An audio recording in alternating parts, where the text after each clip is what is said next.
ikot niya. Yung ano to.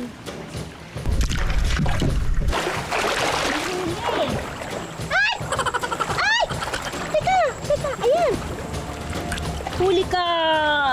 Oh. Dalag. Isang araw na naman ng adventure at food trip, mga kapuso. Ang ating destinasyon dito sa Laguna de Bay.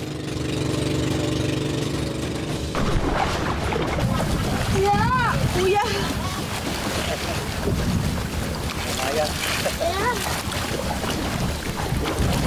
Dami pa!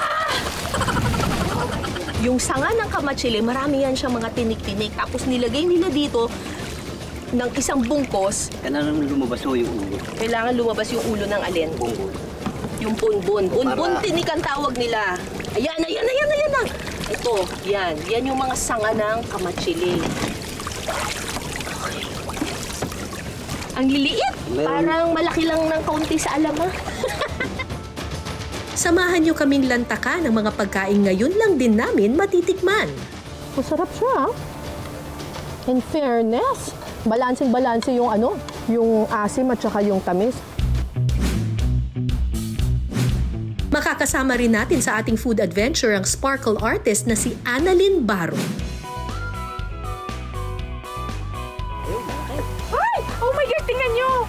Ang laki Ang laki ng Oh my God! Oh my gosh, mabigat talaga siya, I swear!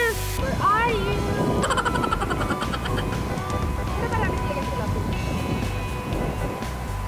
Ay! Meron na naman! Oh my gosh! Hello! Hey, no! No, don't go out!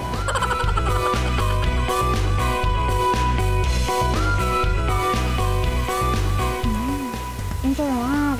Oh my gosh, ang sarap! The best! Mababaw na dito sa bahaging ito ng Laguna Bay.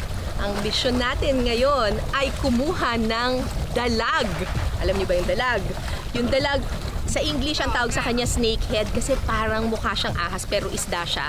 O kaya mudfish kasi minsan makikita yung mga dalag sa mga palayan, dun sa mga putikan. Pero dito sa Laguna Bay, makikita natin sila banda rito sa mga water lily. Kaya mangunguha tayo ngayon ng dalag. Parang gubat ng water lily dito. Bababa na ba, kuya? Bababa na?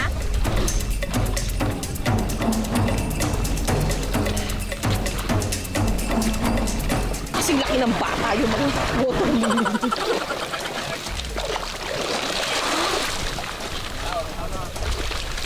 Kung marami-rami pang water lily ang kailangan natin kunin dito.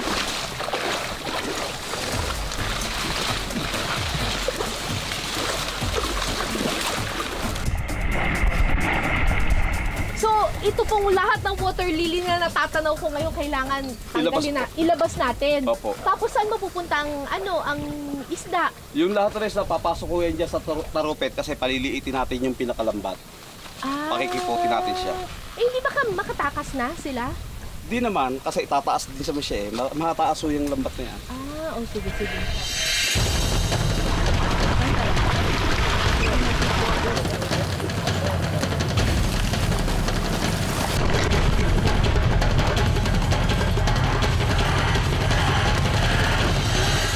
Habang inaalis namin ang mga water lily, unti-unti rin naming paliliitin ang lambat na nakapalibot dito. Simple lang ang diskarte namin sa panghuhuli ng dalag. Simple pero hindi madali dahil kailangan itong ulit-ulitin.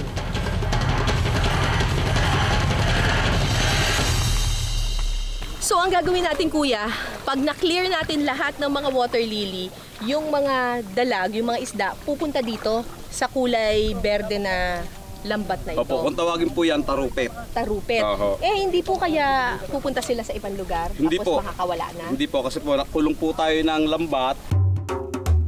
Ang Laguna de Bay ang pinakamalaking lawa sa Pilipinas. Aabot sa 900 square kilometers ang lawak nito na napalilibutan ng probinsya ng Laguna, ilang bahagi ng Rizal at ilang syudad ng Metro Manila tulad ng Muntinlupa, Parañaque at Taguig. Samantala, Dami ko nakuha! Isang tren!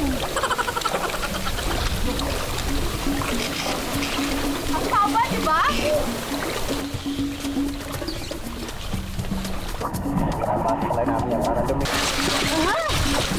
Ayaw. Ba't ang tigas? Ang bigat. Pulupot na kangkong nun eh. Kangkong pala to. Ang mga water lily na ito sadya palang inilagay at pinararami ng mga mangingisda. So, kung sa dagat, yung mga corals ang nagsisilbing silungan o kaya bahay or pamahayan ng mga isda, dito naman sa tubig tabang, itong mga water lily, ang nagsisilbing bahay ng mga dalag. Dito sila sumisilong sa ilalim. Kaya kailangan natin ito ngayong tanggalin para mahuli natin sila.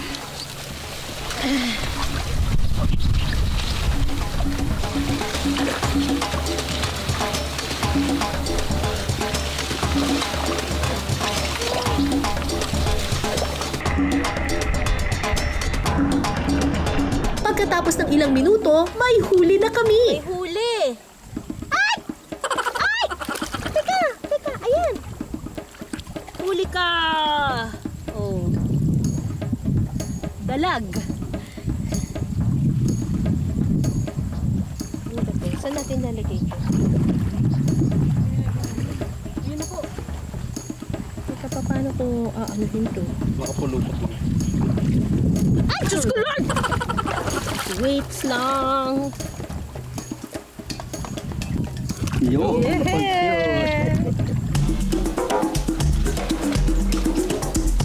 Extra challenge talaga. Parang lumaki na nga ang mga braso ko sa pag-aalis ng water lilies.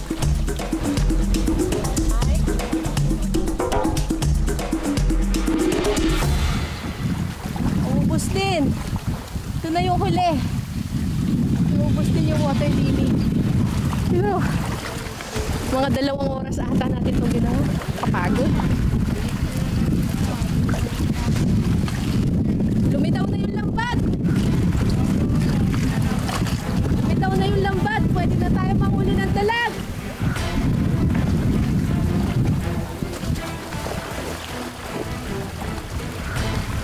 So ngayon, nakikita ninyo, lumiit na ng lumiit yung lambat. Magsisimula na ngayon yung mga mangingisda na humuli ng mga dalag. Merong huli dyan, kuya! Wow! Ang laki! Vice, pakiyan din. Teka, kuya! Baka tumalon! Ang laki!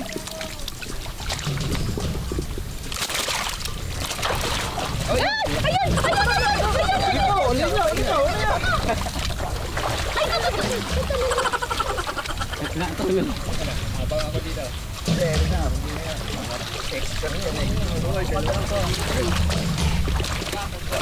Bin, ang larito, Bin. Ang mga isdang nabulabog, diretso raw sa nakalatag na lambat sa dulo. Bangkok. Ang lalaki! Yan.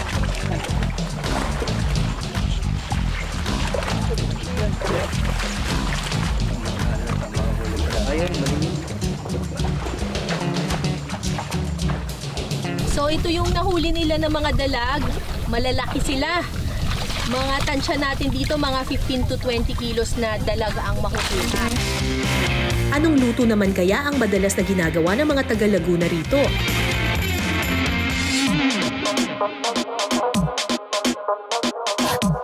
Kapag sinabing afritada, galing ito sa Espanyol na salita na to fry, 'di ba? Kaya nga afritada. Pinirito muna namin yung dalag. Yun ang unang-unang step na gagawin ninyo kapag nagluluto kayo ng kahit anong afritada, kay manok man yan o isda, prituhin nyo muna yung main ingredient ninyo. Pagkatapos nating maprito yung dalag, ang susunod nating gagawin ay prituhin muna natin yung ating carrots at saka kamote ito.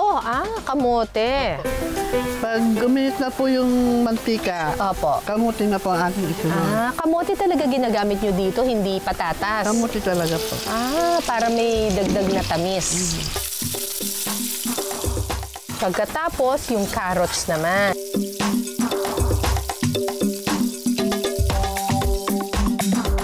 Hahaluin lang ito at maya-maya pa, ready to serve na ang ating afritadang dalag.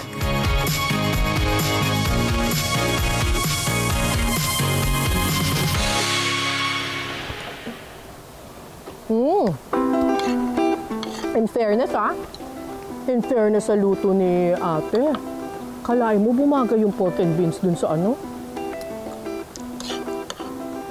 Sa tomato sauce? Balanseng-balanse yung ano, yung asim at saka yung tamis. Nakakapagpadagdag dun sa tamis yung carrots, tsaka yung pork and beans.